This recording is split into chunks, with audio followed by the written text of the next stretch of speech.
ఇక డిక్లరేషన్ పై మాజీ సీఎం జగన్ ఎందుకు సంతకం పెట్టరని బీజేపీ రాష్ట్ర అధికార ప్రతినిధి భానుప్రకాష్ రెడ్డి తెలిపారు. జగన్ కు శ్రీవారి అనుగ్రహం లేదని, స్వామివారి ఆశీర్వాదం లేకుంటే ఎవరైనా అలిపిరిలో సైతం అడుగు పెట్టలేరని తెలిపారు.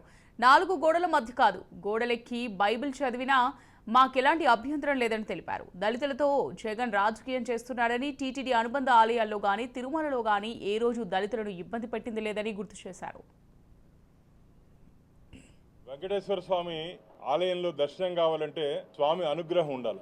జగన్మోహన్ రెడ్డి గారికి స్వామివారి అనుగ్రహం లేదని చెప్పి మేము అనుకుంటున్నాం. అయ్యా జగన్మోహన్ రెడ్డి గారు మనం చేసుకునే దర్శనం కాదు, భగవంతుడు ఇచ్చే దర్శనం తిరుమలలో జరిగేది, గుర్తుపెట్టుకో. ఆయన ఆశీర్వాదం లేనిది 7 కొండల అలిపిరి దగ్గర కూడా మనం అడుగు పెట్టలేం. నీకు డిక్లరేషన్ ఇచ్చే దాంట్లో ఏం నొప్పి, ఏం బాధ?